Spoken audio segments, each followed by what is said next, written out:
Hi, it's time for another verb of the day. Today's verb is hearken. Let's take a look at the meaning of this verb. Hearken is what many people consider to be an archaic verb. So something that's not used in the present day very often. But if you are reading some very old literature or poetry, it is likely you will see this word and its meaning in those older texts are to listen attentively.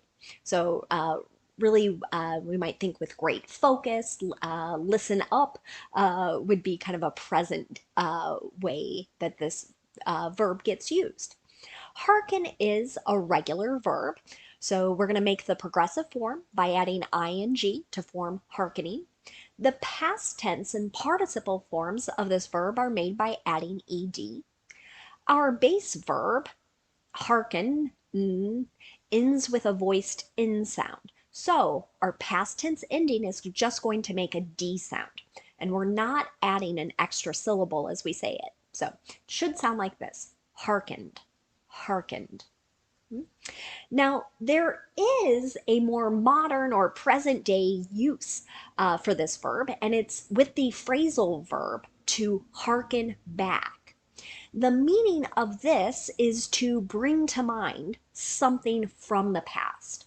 So many times people are using this phrase when something in the present reminds them of something in the past. And I've got two examples here for us to look at. One is this restaurant's menu harkens back to a simpler place and time.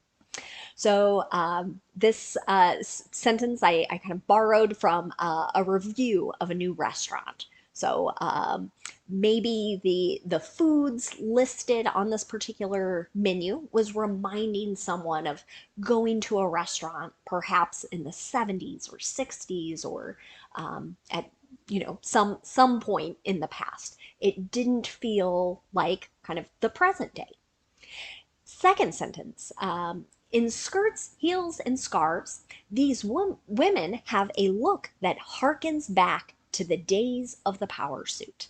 Okay, so again, this came from another review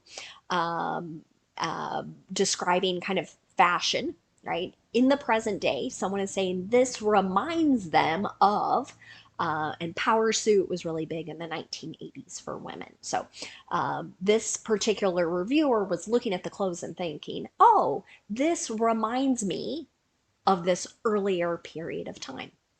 So you might still encounter this particular phrasal verb as you read, and perhaps you might hear others use it as well.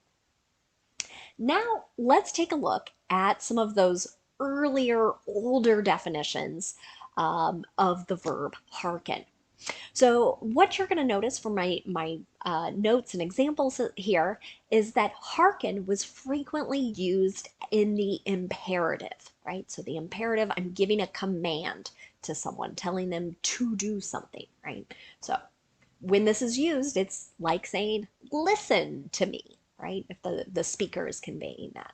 So my first example comes from 1875. It says, but that I may be perfect, O Queen of Angels, hearken to my prayer and grant it. Right? So here someone is maybe speaking about a wish and perhaps talking to a deity, right? Listen to my prayer, grant my prayer. You'll also see many examples of hearken in poetry. And so this poem, I think approximately 1885, and it begins, hearken how they cry, oh happy, happy ye that ye were born, in the sad slow nights departing, in the rising of the morn. So this poem is asking someone to listen to how some other group, we don't have enough of the poem here to really analyze this, but listen to what they're saying, right? And so then the next part is in quotations. So, oh, happy, happy, that part. Someone else or a group of people are speaking that. The last example I have for you, it's possibly something you've seen if you've read portions or maybe the entire King James Version of the Bible. And so I saw many people note that there are examples of this throughout. So one of that comes from Mark chapter 7, verse 14. It says, "Hearken unto me, every one of you." Right? So here the person is saying, listen to me. Now, normally I end our videos with some related words, but I really don't have any of for this particular verb. So I know this week's videos tended to be a little shorter, but it's again because we're using some verbs that are a little less common and um, not as many ways to use them or examples or related words. But I'm really grateful you're watching. I really appreciate the suggestions. So always feel free to suggest verbs, and I'll do my best to make videos that answer your questions about those verbs. Thanks for watching. Have a great day.